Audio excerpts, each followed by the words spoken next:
as some of you may have heard, I recently loaned my campaign some money because I intended to be competitive going into Super Tuesday, and I think it turned out to be a good investment with all those victories across the country. And when a friend of mine heard that I had loaned my campaign some money, she said, well, why didn't you tell me you needed help? And of course, we'll be there for you. Well, I have been overwhelmed by the response that I've received over the last 3 days. It's not only the 75,000 new contributors who I have had come to my website over the last 3 days, but it's the stories people tell me. You know, the young mom who says, well, I don't have much money, but my 2 daughters and I sit in front of the TV set, and I'm so happy to see you there because I know then that the sky's the limit for my girls, that my girls are going to have the same opportunities in life that we want them to be. And, you know, to the woman who, sent me some money and said that she realized it really is now or never, the wife who's told her husband she didn't want to go out for Valentine's Day, she wanted him to contribute to my campaign. Now that was real devotion.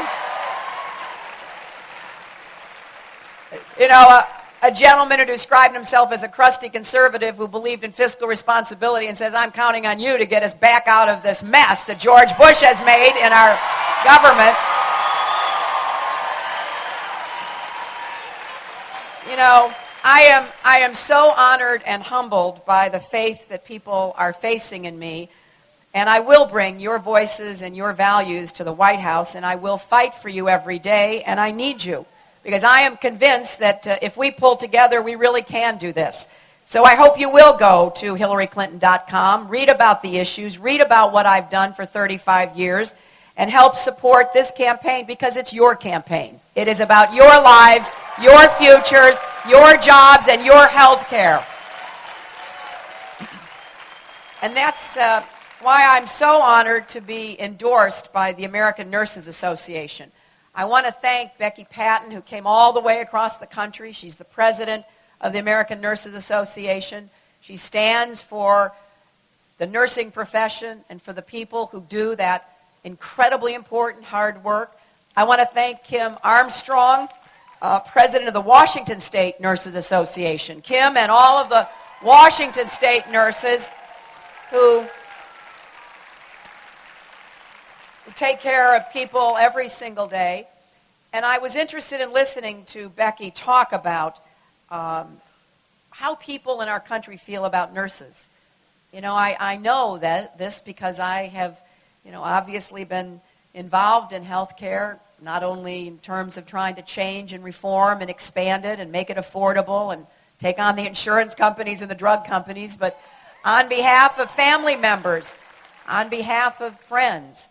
And nurses see firsthand the consequences of having 47 million uninsured Americans, including about 750,000 who are uninsured right here in Washington.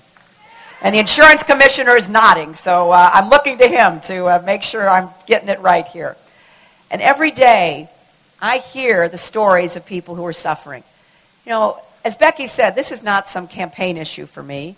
As Maria said, I'm devoted to this. This is, one of the great causes of my life because it makes no sense to me. This is a moral necessity. This is a human right. It is not a privilege that is given and taken away.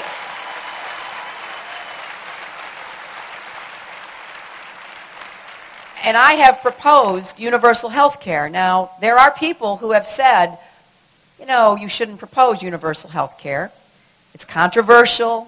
It's politically difficult. The health insurance companies will gang up on you again.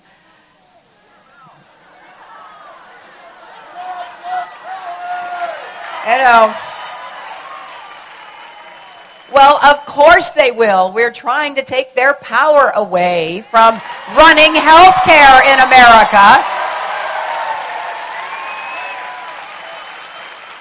But because I believe health care is a right, not a privilege, it is a fundamental progressive value worth fighting for. If Democrats don't stand for universal health care, then I don't think we stand for what we should be.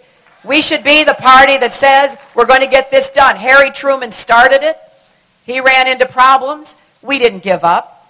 Finally, we got Medicare and Medicaid with President Johnson. We kept going. We finally, and I helped to start the Children's Health Insurance Program 10 years ago, so now we cover 6 million children.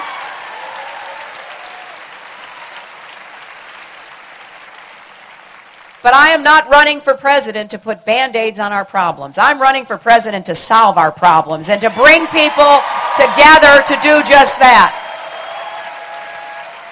So, as things stand now, I am the only candidate in either party who has a plan to ensure every single man, woman, and child in America, no one left out.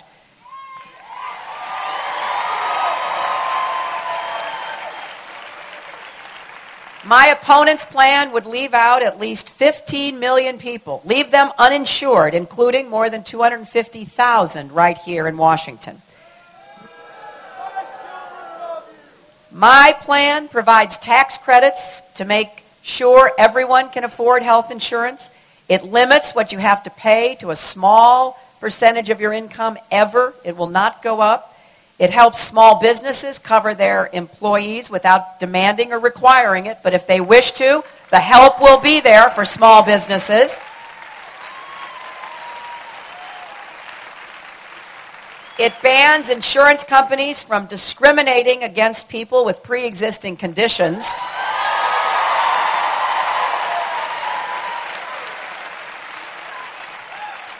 And when it comes to universal health care, my opponent is saying, no, we can't. Well, I say, yes, we can, and yes, we will if we make the right decision in this election.